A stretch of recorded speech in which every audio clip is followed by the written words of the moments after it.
ನಮಸ್ಕಾರ. ನಾನು ಇವತ್ತು $4 ಟ್ರಿಲಿಯನ್ ಎಕಾನಮಿ ಎಂಬ ವಿಷಯದ ಬಗ್ಗೆ ಮಾತನಾಡೋಕ್ಕೆ ಇಷ್ಟಪಡ್ತೀನಿ. ಪ್ರಾಚೀನ ಭಾರತದ ಇತಿಹಾಸವನ್ನು ನೀವು ಓದಿರ್ತೀರ. ಭಾರತ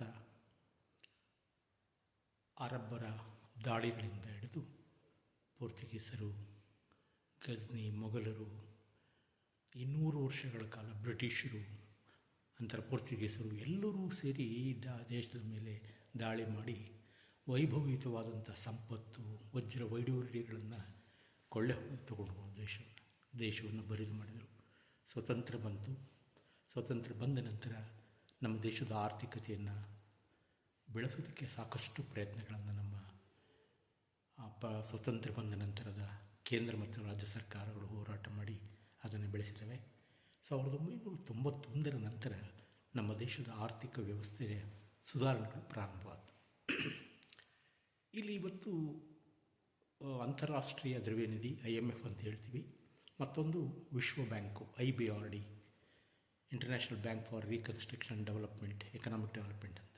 ಈ ಎರಡೂಗಳು ಕೂಡ 24-25 ಅಂಕಿಅಂಶಗಳ ಪ್ರಕಾರ ಜಗತ್ತಿನಲ್ಲಿ 10 ರಾಷ್ಟ್ರಗಳು ಬೃಹತ್ ಆರ್ಥಿಕತೆಯನ್ನು ಹೊಂದಿವೆ. 10 ಗ್ರೇಟ್ ಎಕಾನಮೀಸ್ ಅಂತ, ಬಿಗ್ ಎಕಾನಮೀಸ್. ಅವುಗಳಲ್ಲಿ ಮುಖ್ಯವಾದ America, China, Germany, Japan, India, France, Canada, Italy ಮತ್ತು ಬೆಲ್ಜಿಯಂ ರಾಷ್ಟ್ರಗಳು.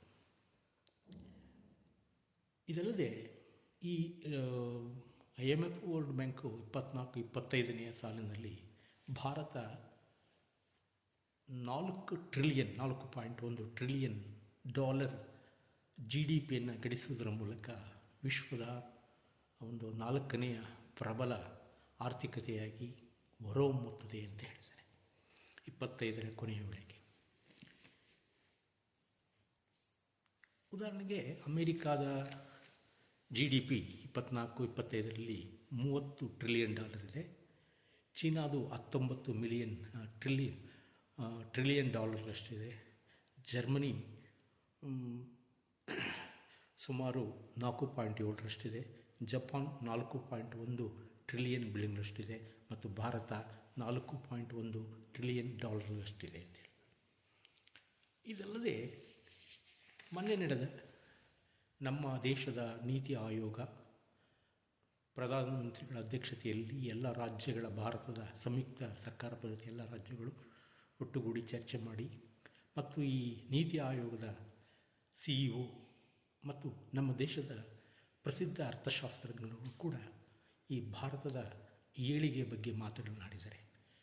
25ರ ಅಂತ್ಯದ ವೇಳೆಗೆ ಭಾರತ $4 ಟ್ರಿಲಿಯನ್ ಬೃಹತ್ ಆರ್ಥಿಕತೆಯನ್ನು ಹೊಂದುತ್ತದೆ ಎಂದು ಹೇಳಿದ್ದಾರೆ. ಇದು ಭಾಳ ಸಂತೋಷದ ವಿಚಾರ.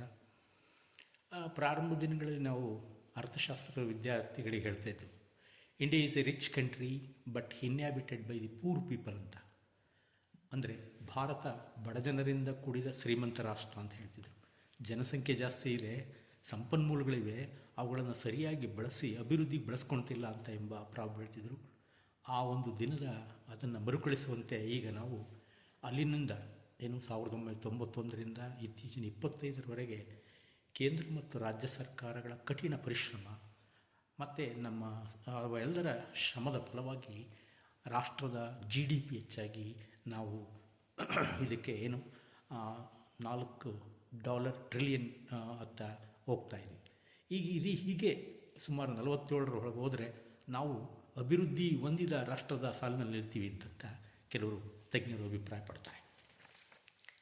ಈ ರೀತಿ ಈ ಭಾರತ $4 ಟ್ರಿಲಿಯನ್ ಬೃಹತ್ ಆರ್ಥಿಕತೆಯನ್ನು ಹೊಂದಲು ಅನೇಕ ಕಾರಣಗಳಿವೆ.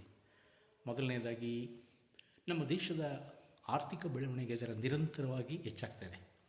ಉದಾಹರಣೆ ಕೊಡೋದಾದರೆ 2000ರಿಂದ 2024-25ರವರೆಗೆ ನಿರಂತರವಾಗಿ ಪ್ರತಿ ವರ್ಷ 6.3-6.5ರ ಆಸುಪಾಸಿನಲ್ಲಿ ನಮ್ಮ ದೇಶದ ಆರ್ಥಿಕ ಬೆಳವಣಿಗೆ ಹೆಚ್ಚಾಗಿದೆ. ಇದರಿಂದ ಉತ್ಪಾದನೆ, ಉದ್ಯೋಗ, ವರಮಾನಗಳು ಹೆಚ್ಚಿ GDP ಹೆಚ್ಚು ಅಭಿವೃದ್ಧಿ ಹೊಂದಿದೆ. ಎರಡನೇದಾಗಿ ನಮ್ಮದು ಸಂಯುಕ್ತ ಮಾದರಿಯ ಸರ್ಕಾರ. ಇಲ್ಲಿ ಕೇಂದ್ರ ಸರ್ಕಾರ ಮತ್ತು ರಾಜ್ಯ ಸರ್ಕಾರಗಳಿವೆ. ಸಹಕಾರ ಪದ್ಧತಿ ಅವೆರಡರ ನಡುವೆ ಇದೆ.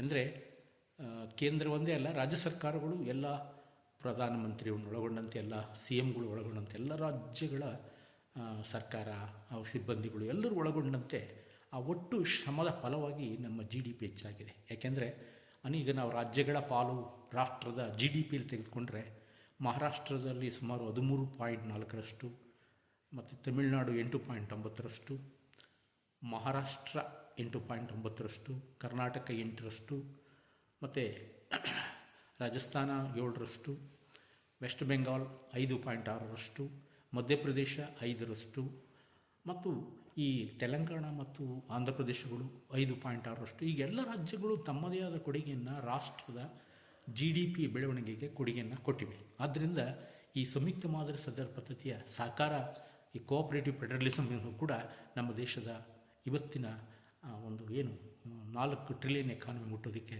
ಅವುಗಳ ಸಹಕಾರ ಇದೆ ಅಂತ ನಾವು ಹೇಳ್ಬೋದು. ಇದಲ್ಲದೆ ಇನ್ನೊಂದು ಕಾರಣ, ಮೂರನೇದೇನಪ್ಪ ಅಂದರೆ, ನಮ್ಮ ದೇಶದಲ್ಲಿ ತೆರಿಗೆ ಪದ್ಧತಿಯಲ್ಲಿ ಬಹಳಷ್ಟು ಸುಧಾರಣೆಗಳು ಮಾಡಿದ್ದಾರೆ. ಅದರಲ್ಲಿ ಮುಖ್ಯವಾಗಿ GSTಯನ್ನು ಅಳವಡಿಸ್ಕೊಂಡಿರೋದು, goods and service tax, one nation one tax, ಒಂದು ದೇಶಕ್ಕೆ ಒಂದು ತೆರಿಗೆ ಅಂತ. ಇದು ಒಂದು ಟ್ಯಾಕ್ಸ್ ಬೇಸನ್ನು, it widen the tax base in our country. ತೆರಿಗೆಯಲ್ಲಿರತಕ್ಕ ಆದಾಯದ ಮೂಲಗಳನ್ನು ಹೆಚ್ಚಿಸಿದೆ. ಆಂತರಿಕವಾಗಿ, ಬಾಹ್ಯವಾಗಿ ಸರಕು ಮತ್ತು ಸೇವೆಗಳ ಮೇಲೆ ಬರತಕ್ಕಂಥ ಆದಾಯ, ಈ ಮೌಲ್ಯವರ್ಧಕ ಸರಕು ಮತ್ತು ಸೇವೆಗಳ ತೆರಿಗೆ ಆಗಿರುತ್ತೆ. ಇದರಿಂದ ನಾವು 24-25 ಸಾವಿರ ಸುಮಾರು 2 ಟ್ರಿಲಿಯನ್ನಷ್ಟು GST ಸಂಗ್ರಹಣೆ ಆಗಿದೆ. ಇದರ ಪಾತ್ರ ನಮ್ಮ GDPನಲ್ಲಿ ಇದು ಕೂಡ ಒಂದು ಮುಖ್ಯ ಕಾರಣ. ಟ್ಯಾಕ್ಸ್ ಸುಧಾರಣೆ, ಟ್ಯಾಕ್ಸ್ ವಸೂಲಿ, IT ವಸೂಲಿ ಇವೆಲ್ಲವೂ ಕೂಡ ಇದರಲ್ಲಿ ಬರ್ತವೆ. ಮೂರನೇದಾಗಿ ನಮ್ಮ ದೇಶದಲ್ಲಿ ಸಾರಿಗೆ ಸಂಪರ್ಕದ ದೊಡ್ಡ ಕ್ರಾಂತಿನೇ ಆಗಿದೆ. ಅದು ರಸ್ತೆ, ರೈಲ್ವೆ, ಹಡಗು ಸಾರಿಗೆ ಇರ್ಬೋದು, ಇನ್ಲ್ಯಾಂಡ್ ವಾಟರ್ ಶಿಪ್ಮೆಂಟ್ ಇರ್ಬೋದು, ಮತ್ತು ಏರ್ ಟ್ರಾನ್ಸ್ಪೋರ್ಟ್ ಇವೆಲ್ಲಕ್ಕೂ ಕೂಡ ಹೊಸತನವನ್ನು ಕೊಟ್ಟಿದ್ದಾರೆ. ಅಂದರೆ ಸುಲಭವಾಗಿ ಜನರಿಗೆ ಸಿಗಬೇಕು ಸೌಲಭ್ಯ, ಸಾರಿಗೆ ಸೌಲಭ್ಯ. ಉದಾಹರಣೆಗೆ ರೈಲ್ವೆ, ಈಗ ದೇಶಾದ್ಯಂತ national highway, state highway, connected railway, ಬ್ರಿಡ್ಜ್ಗಳು, ಟನಲ್ಸ್ಗಳು, ಮತ್ತು ಇನ್ನೂ ಬಹಳ ಮುಖ್ಯವಾಗಿ ತುಂಬ ದಕ್ಷತೆಯಿಂದ ಕೆಲಸ ಮಾಡುವಂತೆ ಗುಡ್ಡಗಾಡು ಪ್ರದೇಶದಲ್ಲಿ, ಬಹಳ ಅಪಾಯ ಇರತಕ್ಕಂಥ ಪ್ರದೇಶಗಳಲ್ಲಿ ಸುರಂಗ ಮಾರ್ಗಗಳನ್ನು ಮತ್ತು ಆಧುನಿಕ ತಂತ್ರಜ್ಞಾನವನ್ನು ಅಳವಡಿಸಿ ಒಂದು ದೊಡ್ಡ ಕ್ರಾಂತಿಯನ್ನು ನಮ್ಮ ದೇಶದಲ್ಲಿ ಉಂಟು ಮಾಡಿರುವುದರಿಂದ ಇದು ಸಾರಿಗೆ ಸಂಪರ್ಕದ ಕ್ರಾಂತಿ ದೇಶದ ಉತ್ಪಾದನೆ, ಉದ್ಯೋಗ ಮತ್ತು ಲಾಜಿಸ್ಟಿಕ್ ಇನ್ಫ್ರಾಸ್ಟ್ರಕ್ಚರ್ ಡೆವಲಪ್ಮೆಂಟ್ಗೆ ಬಹಳ ಸಹಕಾರಿಯಾಗಿದೆ ಅಂತ ಹೇಳ್ತಾರೆ. ಇದರಿಂದ ನಮ್ಮ ದೇಶದ ಉತ್ಪಾದನೆ ಹೆಚ್ಚಿ GDPಗೆ ಕೊಡುಗೆ ಕೊಟ್ಟಿದೆ ಅಂತ ಹೇಳ್ತಾರೆ. ಇದಲ್ಲದೆ ಇನ್ನೊಂದು ಕಾರಣ ಏನಂದರೆ, ಭಾರತದಲ್ಲಿ ಈ ಒಂದು ಗಣಕೀಕೃತ ಆರ್ಥಿಕ ವ್ಯವಸ್ಥೆ ಇದೆ ನಮ್ಮಲ್ಲಿ.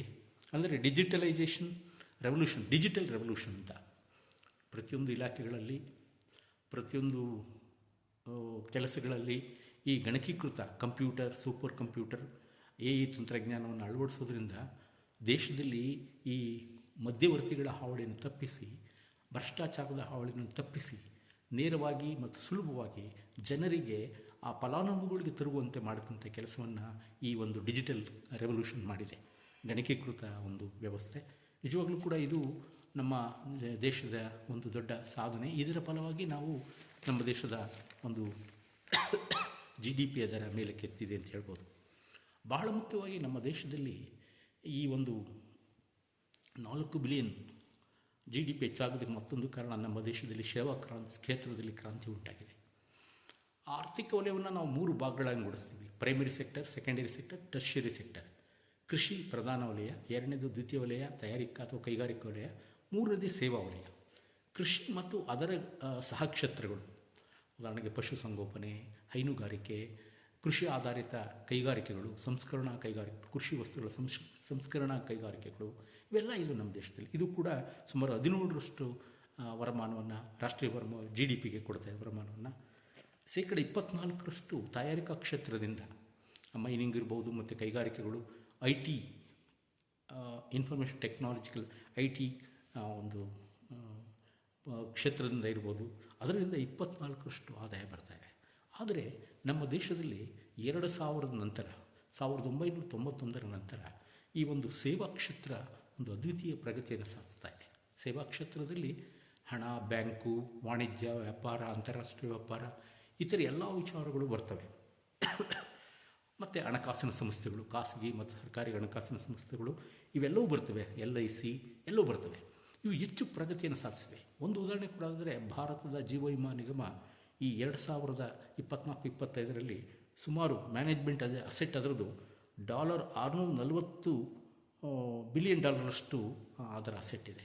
ಇದು ನಿಜವಾಗ್ಲೂ ಕೂಡ ಸಂತೋಷ ಪಡಬೇಕಂತ ವಿಚಾರ. ಈ ರೀತಿ ಈ ಸೇವಾ ಕ್ಷೇತ್ರ ದೇಶ ತುಂಬ ವೇಗವಾಗಿ ನಮ್ಮ ಆರ್ಥಿಕ ಬೆಳವಣಿಗೆ ಬೆಳೆಯೋದಕ್ಕೆ ಕಾರಣವಾಗಿದೆ ಅಂತ ಹೇಳ್ತಾರೆ. ಇಲ್ಲದೆ ಇನ್ನೊಂದು, ನಮ್ಮ ದೇಶದ ಒಂದು ಗ್ರಾಸ್ ಡೊಮೆಸ್ಟಿಕ್ ಪ್ರಾಡಕ್ಟ್ ಹೆಚ್ಚಾಗ ಕಾರಣ ಅನುಭೋಗದ ಹೆಚ್ಚಳ ಅಂತ ಹೇಳಿಬಿಟ್ಟು. ಪಾಶ್ಚಿಮಾತ್ಯ ರಾಷ್ಟ್ರಗಳಲ್ಲಿ ಅನುಭೋಗದ ವೆಚ್ಚಳ ಕಡಿಮೆ ಆಗ್ತದೆ. ನಂತರ ಈಗ ಅಮೆರಿಕಾದ ಟ್ರೇಡ್ ವಾರ್ ಆದ ನಂತರ ಇನ್ನೂ ಕೂಡ ರೆಸೆಷನ್ ಸ್ಟಾರ್ಟ್ ಆಗಿ ಅನುಭೋಗದ ವೆಚ್ಚ ಕಡಿಮೆ ಆಗ್ತಾಯಿದೆ. ಉದಾಹರಣೆಗೆ ಜಪಾನಿನಲ್ಲಿ 5-10 ಕೂಡ ಹೆಚ್ಚಾಗಿಲ್ಲ. ನಮ್ಮ ದೇಶದಲ್ಲಿ ಗ್ರಾಮೀಣ ಮತ್ತು ನಗರ ಪ್ರದೇಶಗಳಲ್ಲಿ ಈ ಅನುಭೋಗದ ಪ್ರಮಾಣ 15-20% ಹೆಚ್ಚಾಗಿದೆ. ನಾವು ಅನುಭೋಗವನ್ನು primary engine of economic development ಅಂತ ಕರಿತೀವಿ. ನಾವು ಅನುಭೋಗ ಹೆಚ್ಚಾದರೆ ಬೇಡಿಕೆ ಹೆಚ್ಚಾಗುತ್ತೆ, ಬೇಡಿಕೆ ಹೆಚ್ಚಾದರೆ ಉತ್ಪಾದನೆ ಹೆಚ್ಚಾಗುತ್ತೆ, ಉತ್ಪಾದನೆ, ಉದ್ಯೋಗ, ವರಮಾನ ಇವೆಲ್ಲ ಹೆಚ್ಚಾಗಿ ಆರ್ಥಿಕ ಬೆಳವಣಿಗೆ ಹೆಚ್ಚಾಗುತ್ತೆ. ಇದು ಒಂದು ಬಹಳ ಮುಖ್ಯವಾದಂಥ ಒಂದು ಬದಲಾವಣೆ.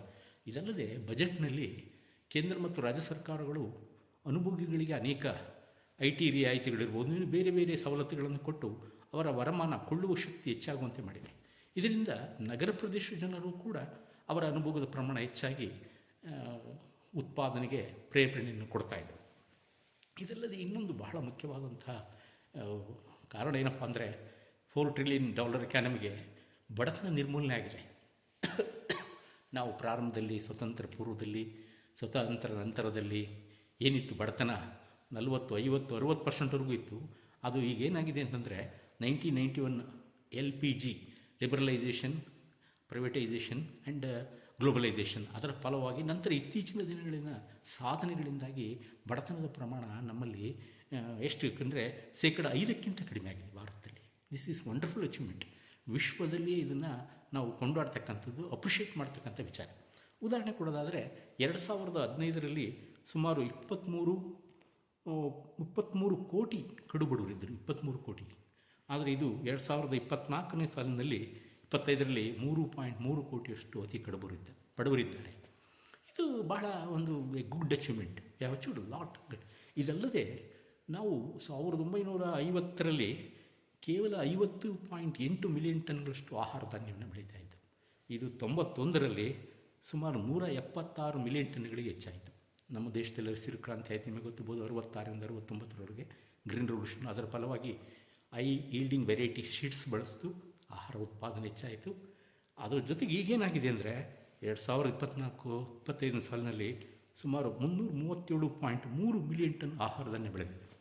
ಕೆಲವರು ಪ್ರಶ್ನೆ ಕೇಳ್ತಿದ್ರು, ಇಷ್ಟೆಲ್ಲ ಇದ್ದರೂ ಕೂಡ $4 ಟ್ರಿಲಿಯನ್ ಎಕಾನಮಿ, ಆದರೆ ರೇಷನ್ ಕೊಡ್ತಾ ಇದ್ದಾರೆ 80 ಕೋಟಿ ಜನಗೆ ಅಂತ. ಇಲ್ಲಿ ಮುಖ್ಯವಾಗಿ ನಮ್ಮ ದೇಶ ಯಾವ ಉದ್ದೇಶದಿಂದ ಇದು ಕೆಲಸ ಮಾಡಿದೆ ಅಂದರೆ, ಯಾರು ಆಹಾರದ ಕೊರತೆಯಿಂದ, ಆಹಾರ ಸಮಸ್ಯೆಯಿಂದ ಮರಣ ಹೊಂದಬಾರ್ದು, ಅದನ್ನು ಬಳಲಬಾರ್ದು, ಆಹಾರದ ಭದ್ರತೆ ಇರಬೇಕು ಅಂತ ಹೇಳಿಬಿಟ್ಟು ಈ ಒಂದು ವ್ಯವಸ್ಥೆಯನ್ನು ಮಾಡಿದ್ದಾರೆ. ಇದು ಒಂದು ಕಾರಣ. ಬಡತನ ನಿರ್ಮೂಲನೆ, ಆಹಾರದ ಉತ್ಪಾದನೆ ಹೆಚ್ಚಳ, ಇದು ಕೂಡ ನಮ್ಮ ದೇಶದ ಉತ್ಪಾದನೆಯ ದ್ವಿಗುಣಗೊಳ್ಳೋದಕ್ಕೆ ಸಹಾಯ ಆಗಿದೆ. ಇದಲ್ಲದೆ ನಾವು ವಿದೇಶಿ ವಿನಿಮಯನ ಸಂಗ್ರಹಣೆ ಕೂಡ ಪ್ರತಿ ವರ್ಷಗಳು ಜಾಸ್ತಿ ಆಗ್ತಿದೆ ಭಾರತದಲ್ಲಿ. ಉದಾಹರಣೆಗೆ 50ರಲ್ಲಿ ಸುಮಾರು $2,000 ಮಿಲಿಯನ್ ಅಷ್ಟಿತ್ತು. 91ರಲ್ಲಿ 5,000ಕ್ಕಿಂತ ಹೆಚ್ಚಾಯಿತು $1 ಮಿಲಿಯನ್. ಈಗ ನಮ್ಮ ವಿದೇಶಿ ವಿನಿಮಯ ಸಂಗ್ರಹಣೆ 24ರ ಕೊನೆಯಲ್ಲಿ ಸುಮಾರು $685.7 ಬಿಲಿಯನ್ ಸೊ ಇದು ಒಂದು ವಿದೇಶಿ ಬಂಡವಾಳದ ನೇರ ಚಲನೆ, ವಿದೇಶಿ ಬಂಡವಾಳದ ಮೇಲೆ ಇರ್ತಕ್ಕಂಥ ನಿರ್ಬಂಧಗಳನ್ನು ನಾವು ತೆಗೆದಿದ್ದೀವಿ. ಮುಕ್ತ ಆರ್ಥಿಕ ವ್ಯವಸ್ಥೆ ಇರೋದರಿಂದ ಇದರ ಬದಲಾವಣೆಯಿಂದಾಗಲೂ ಕೂಡ ನಮ್ಮ ಉತ್ಪಾದನೆ ಹೆಚ್ಚಾಗ್ತಾ ಇದೆ ಅಂತ. ಇದಲ್ಲದೆ ಇನ್ನೊಂದೇನಪ್ಪ ಅಂದರೆ, ನಮಗೆ ಮುಕ್ತ ಹಣಕಾಸಿನ ಮಾರುಕಟ್ಟೆ ಇದೆ. ಇದು ಕೂಡ ಬಹಳ ಮುಖ್ಯವಾಗಿ ನಮ್ಮ ದೇಶದ ಆರ್ಥಿಕ ಬೆಳವಣಿಗೆ ನಿರಂತರವಾಗಿ ಸಾಧನೆ ಮಾಡೋದಕ್ಕೆ ಸಾಧ್ಯ ಆಗಿದೆ. ಏನಾಗಿದೆ ಅಂದರೆ, ದೇಶದ ಹಣಕಾಸಿನ, ಖಾಸಗಿ ಮತ್ತು ಸಾರ್ವಜನಿಕ ಹಣಕಾಸಿನ ಸಂಸ್ಥೆಗಳನ್ನು ಇರತಕ್ಕಂಥ ನಿಯಂತ್ರಣಗಳನ್ನು ತೆಗೆದುಹಾಕಿದ್ದಾರೆ. ರೆಗ್ಯುಲರೇಷನ್, ಲೈಸೆನ್ಸಿಂಗ್ನ ರದ್ದುಗೊಳಿಸಿದೆ. 91ರಿಂದಲೇ ಆಗ್ತದೆ, ಈಗಲೂ ಅದನ್ನೇ ಮಾಡ್ತದೆ. ಜೊತೆಗೆ ಎಲ್ಲರೂ ಕೂಡ ಕಡಿಮೆ ಬಡ್ಡಿ ದರದಲ್ಲಿ ಉದ್ಯಮ ವ್ಯಾಪಾರಗಳಿಗೆ ಸಾಲ ಸಿಗುವಂತೆ ಅವಕಾಶಗಳನ್ನು ಮಾಡಿಕೊಡ್ತಾ ಇದ್ದಾರೆ ಮಾಡೋದು ಮಾರುಕಟ್ಟೆಗಳು. ಇದಲ್ಲದೆ ಹಣದ ಮಾರುಕಟ್ಟೆಯಲ್ಲಿ NBFIs, ನಾನ್ ಬ್ಯಾಂಕ್ ಫೈನಾನ್ಷಿಯಲ್ ಇಂಟರ್ಮೀಡಿಯೇಟ್ಸ್, ಇಂಟರ್ಮೀಡಿಯರೀಸ್ ಅಂತ ಕರಿತೀವಿ. ಬ್ಯಾಂಕೇತರ ಹಣಕಾಸಿನ ಸಂಸ್ಥೆಗಳು ಆದಂತಹ mutual funds, insurance, pension funds ಇವರೆಲ್ಲರೂ ಹಣಕಾಸನ್ನು ತೊಡಗಿಸೋದು ವ್ಯವಹಾರ ಮಾಡೋದಕ್ಕೆ ಮುಕ್ತವಾದಂಥ ಅವಕಾಶವನ್ನು ಕೊಟ್ಟು ಅತಿ ಕಾರ್ಪೊರೇಟ್ ಸೆಕ್ಟರ್ಗಳು ಕಡಿಮೆ ಬಡ್ಡಿ ದರದಲ್ಲಿ ಒಂದು ಸಾಲವನ್ನು ಪಡೆಯೋದಕ್ಕೆ ಬ್ಯಾಂಕ್ಗಳು ಕೊಡ್ತವೆ, ಅದನ್ನು ಕೂಡ ಮಾಡ್ತಾಯಿದೆ. ಈ ಕ್ಷೇತ್ರದ ಒಂದು ಬದಲಾವಣೆ, ಮುಕ್ತ ಅವಕಾಶಗಳು, ಸ್ವತಂತ್ರವಾದಂಥ ಸಾಲ ನೀತಿ, ಕಡಿಮೆ ಬಡ್ಡಿದಲ್ಲಿ ನೀಡೋದ್ರಿಂದ ಉತ್ಪಾದನೆ ಹೆಚ್ಚಿ ಕಾರ್ಪೊರೇಟ್ ಸೆಕ್ಟರ್ಗಳಲ್ಲಿ ದೇಶದ ಆದಾಯ ಕೂಡ ಹೆಚ್ಚಾಗ್ತದೆ. ಈ ಎಲ್ಲವನ್ನು ನಾವು ಏನಂತ ಕರಿತೀವಿ ಅಂತಂದರೆ, ಭಾರತದಲ್ಲಿ $4 ಟ್ರಿಲಿಯನ್ ಆರ್ಥಿಕತೆಯನ್ನು ಹೊಂದಲು ಇರುವ ಕಾರಣಗಳು. ಇನ್ನೂ ಅನೇಕ ಕಾರಣಗಳಿವೆ, ಆದರೆ ಇವು ಬಹು ಮುಖ್ಯವಾದಂಥ ಕಾರಣಗಳು. ಈಗ ನಾನು ಒಂದು ಕಂಪೇರಿಟಿವ್ ಸ್ಟಡಿ ಕೊಡ್ತೀನಿ. ನಮ್ಮ ಪಕ್ಕದ ರಾಷ್ಟ್ರವಾದಂಥ ಚೀನಾ ಈಗ 2ನೆಯ ವಿಶ್ವದ ಅತಿ ದೊಡ್ಡ ಬೃಹತ್ ಆರ್ಥಿಕತೆ ಆಗಿದೆ. $19 ಟ್ರಿಲಿಯನ್ GDP ಹೊಂದಿದೆ. ಇದರ ತಲಾ GDP 13,887 ಆಗಿದೆ. ಇಷ್ಟು ಪ್ರಗತಿಯನ್ನು ಸಾಧಿಸೋದಕ್ಕೆ ಈ ಚೀನಾದಲ್ಲಿ ಜನಸಂಖ್ಯೆ ಜಾಸ್ತಿ ಇತ್ತು, ಈಗ 142 ಕೋಟಿ ಇದೆ. ಆದರೆ ಜನಸಂಖ್ಯೆಯ ಒಂದು ಸ್ಫೋಟನೆಯ ಪರಿಣಾಮವನ್ನು ಅರಿತ ಚೀನಾ ತಕ್ಷಣ ಜನಸಂಖ್ಯೆಯನ್ನು ಹತೋಟಿಯಲ್ಲಿಟ್ಟು ಈಗ ಅಲ್ಲಿ ಬರ್ತ್ ರೇಟ್ ಕಡಿಮೆ ಆಗ್ತಿದೆ. ಚೀನಾದಲ್ಲಿ 1978ರಲ್ಲಿಯೇ ಒಂದು ಆರ್ಥಿಕ ಸುಧಾರಣೆ ಪ್ರಾರಂಭಿಸಿತು. ಇದರ ಫಲವಾಗಿ 2010ರಲ್ಲಿ ಇದು ದ್ವಿತೀಯ ಬೃಹತ್ ಆರ್ಥಿಕೆಯಾಗಿ ಮಾರ್ಪಾಡಾಯಿತು. ಇದಕ್ಕೆ ಕಾರಣ ಏನಪ್ಪ ಅಂದರೆ, ಸುಮಾರು 3 ದಶಕಗಳ ಕಾಲ ಚೀನಾ 10% ವಾರ್ಷಿಕ ಬೆಳವಣಿಗೆ ದರವನ್ನು ಸಾಧಿಸಿದೆ. ಇದು ಅದರ ಒಂದು ಕಾರಣ. ಮತ್ತು ಅವರ ದುಡಿಮೆ, ಕಷ್ಟಪಟ್ಟ ದುಡಿಮೆ ಕೂಡ ಇದಕ್ಕೆ ಕಾರಣ ಅಂತಂತ ಹೇಳ್ತಾರೆ. ಆದರೆ ಭಾರತದಲ್ಲಿ ಯಾಕಾಗಲ್ಲ ಅದು ಕೂಡ ಅದರಂತೆ ಯಾಕೆ ಆಗ್ತಾಯಿಲ್ಲ ಅಂತ ಒಂದು ಪ್ರಶ್ನೆ ಕೇಳ್ಬೋದು. ಭಾರತದಲ್ಲಿ ನಮ್ಮಲ್ಲಿ ಜನಸಂಖ್ಯೆ ಜಾಸ್ತಿ ಇದೆ, 140 ಕೋಟಿಗಿಂತಲೂ ಜಾಸ್ತಿ ಇದೆ. ಇದರಲ್ಲಿ ನಮ್ಮಲ್ಲಿ ಒಂದು ವಂಡರ್ಫುಲ್ ವಿಶೇಷ ಲಕ್ಷಣ ಏನಪ್ಪ ಅಂದರೆ, ನಮ್ಮ ಜನಸಂಖ್ಯೆಯಲ್ಲಿ 50% ಜನರು ಯುವಕರಿದ್ದಾರೆ, 25 ವರ್ಷದಿಂದ ಕೆಳಭಾಗದಲ್ಲಿದ್ದಾರೆ.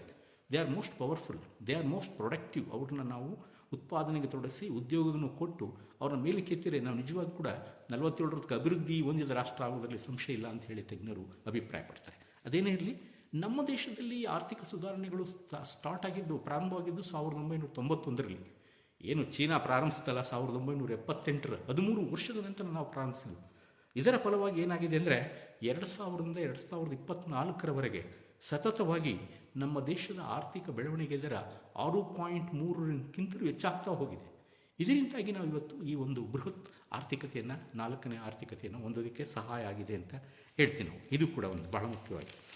ಇನ್ನು ಬಹಳ ಮುಖ್ಯವಾಗಿ ಇನ್ನೊಂದು ಪ್ರಶ್ನೆ ಕೇಳ್ತಾರೆ, ಅಭಿವೃದ್ಧಿ ಹೊಂದಿದ, ಈಗ ನಾವು ಏನು ಕರಿತೀವಿ ಬೃಹತ್ ಆರ್ಥಿಕತೆ ಅಂತ ಕರಿತೀವಿ. ಈಗ ಅಮೇರಿಕಾ, ಚೀನಾ, ಜರ್ಮನಿ, ಜಪಾನ್ ಇವೆಲ್ಲವನ್ನ ಅಭಿವೃದ್ಧಿ ಹೊಂದಿದ ರಾಷ್ಟ್ರಗಳು ಅಂತ ಹೇಳ್ತೀವಿ. ಆದರೆ ಅವುಗಳ ತಲಾ ವರಮಾನ, ತಲಾ GDP $14,000ಗಳಿಗಿಂತ ಹೆಚ್ಚಾಗಿರುತ್ತೆ.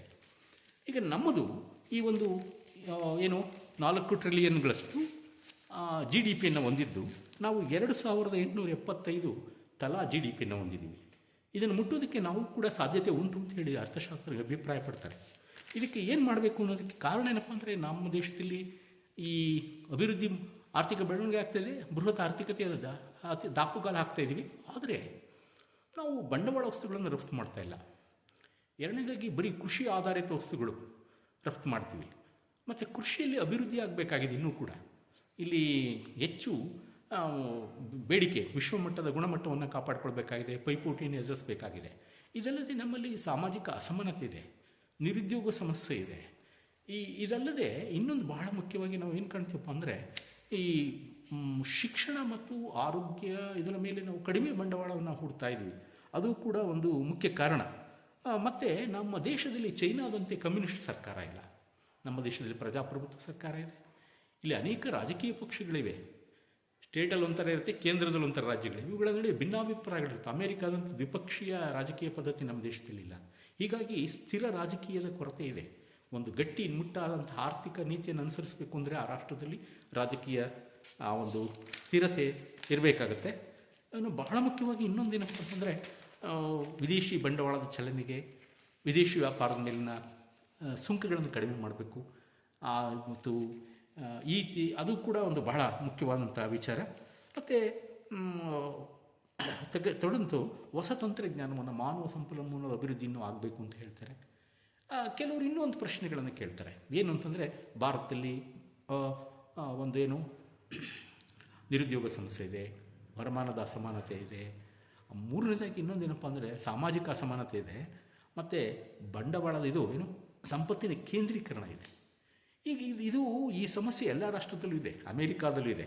ಉದಾಹರಣೆಗೆ ನೋಡಿ, ಅಮೇರಿಕಾದಲ್ಲಿ 11.1 ಬಡತನ ಇದೆ ಅಮೇರಿಕಾದಲ್ಲಿ. ಮತ್ತು ಈ ಚೈನಾದಲ್ಲಿ 9.2 ಇದೆ, ಜರ್ಮನಿಯಲ್ಲಿ 15.5 ಇದೆ, ಜಪಾನ್ನಲ್ಲಿ 15.7. ನಮ್ಮಲ್ಲಿ ಬಡತನ 5 ಪಾಯಿಂಟ್ಗಿಂತ ಕಡಿಮೆ ಆಗಿದೆ. This point to be noted. ಇದೆಲ್ಲರ ಫಲ, ಇದು ನಾವು ಮಾಡ್ತಕ್ಕಂಥ ಸಾಧನೆಗಳ ಫಲ.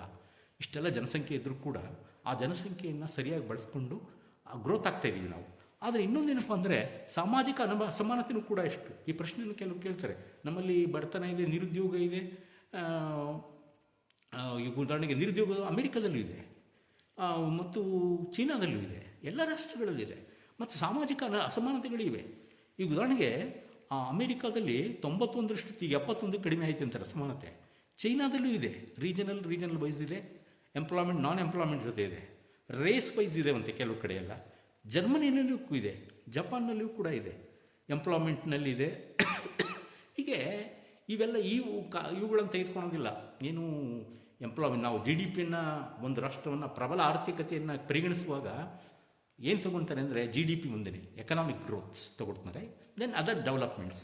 ಬಟ್ ಇವುಗಳನ್ನು ತೆಗೆದುಕೊಳ್ಳೋದಿಲ್ಲ. ಆದರೆ ನಾವೇನು ಮಾಡಬೇಕಾಗಿದೆ ಅಂತಂದರೆ, ನಾವು 2047 ಹೊತ್ತಿಗೆ ಜಪಾನನ್ನು ನಾವು ಈಗಾಗಲೇ 25 ಮಾಡ್ತೀವಿ, ಜರ್ಮನಿಯನ್ನು ಕೂಡ ನಾವು ಅದಕ್ಕೆ ಪೈಪೋಟಿ ಮಾಡಿ ನಾವು ತೃತೀಯ ಶಕ್ತಿಯಾಗಿ ಅಥವಾ ಅಭಿವೃದ್ಧಿ ಹೊಂದಿದ $14,000 ತಲಾ ಆದಾಯವನ್ನು ಹೊಂದೋದಕ್ಕೆ ಶಕ್ತಿ ಬರುತ್ತೆ. ಅದು ಹೆಂಗೆ ಮಾಡಬೇಕಂದ್ರೆ, ನಾವು ಮಾಡೋದಕ್ಕೆ ಅನೇಕ ಇದೆ. ಏನಪ್ಪ ಮಾಡಬೇಕಪ್ಪ ಅಂದರೆ, ನಾವು ಕೃಷಿ ಕ್ಷೇತ್ರವನ್ನು ಅಭಿವೃದ್ಧಿಪಡಿಸಬೇಕು.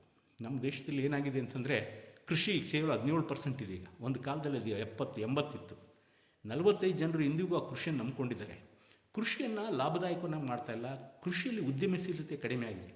ತರಗತಿಗಳಲ್ಲಿ ನಾವು ಪಾಠ ಮಾಡೋಕೆ ಹೇಳ್ತೀರಿ, ಯಾರ್ಯಾರೇನಾಗ್ತೀರಿ ಅಂದರೆ ಯಾರೂ ಒಬ್ಬ ಒಳ್ಳೆಯ ರೈತನಾಗ್ತೀನಿ ಅಂತ ಯಾರು ಹೇಳೋದಿಲ್ಲ. ಯಾಕೆಂದರೆ ರಿಸ್ಕ್ ತೊಗೊಳಕ್ಕೆ ಹೋಗಲ್ಲ. ಕೃಷಿಯಲ್ಲಿ ಉದ್ಯಮಶೀಲತೆ ಇದೆ, ಅಲ್ಲಿಯೂ ಲಾಭವನ್ನು ಮಾಡ್ಬೋದು. ಈಗ ದುಡಿಬೋದು ನಾವು, ಆದರೆ ಅನ್ನವನ್ನು ನಾವು ಸಿಗೋದಿಲ್ಲ.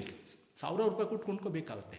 ಅದಕ್ಕೋಸ್ಕರ ರಷ್ಯಾ ರೆವಲ್ಯೂಷನ್ ಆದಕ್ಕಿಂತ ಮುಂಚೆ ಸ್ಟೇಟ್ ಓನ್ಡ್ ಅಗ್ರಿಕಲ್ಚರ್ ಅಂತ ಇತ್ತು. ಸರ್ಕಾರನೇ ಬೆಳೆದು ಕೊಡ್ರಪ್ಪ, ನಾವು ದುಡ್ಡು ಕೊಡ್ತೀವಿ ಅಂತ ಕೇಳುವ ಪರಿಸ್ಥಿತಿ ಉಂಟಾಗುತ್ತೆ. ಅದರಿಂದ ಏನು ಮಾಡಬೇಕಪ್ಪ ಅಂದರೆ, ನಾವು ಇನ್ನೂ ಗಟ್ಟಿಯಾಗಿ ಅಭಿವೃದ್ಧಿಯತ್ತ ಸಾಗಬೇಕು ಅಂದರೆ ಕೃಷಿಯನ್ನು ಬದಲಾವಣೆ ಮಾಡಬೇಕು, ಕೃಷಿ ಲಾಭದಾಯಕವಾಗಿ ಮಾಡಬೇಕು, ವಾಣಿಜ್ಯ ಬೆಳೆಗಳನ್ನು ಬೆಳೆಯಬೇಕು, ಕೃಷಿ ಆಧಾರಿತ ಕೈಗಾರಿಕೆಗಳು ಏನಂದರೆ ಆಹಾರ ಸಂಶೋಧನಾ ಸಂಸ್ಕರಣಾ ಕೈಗಾರಿಕೆಗಳಿವೆಲ್ಲ ಅವುಗಳನ್ನು ಅಭಿವೃದ್ಧಿಪಡಿಸಬೇಕು.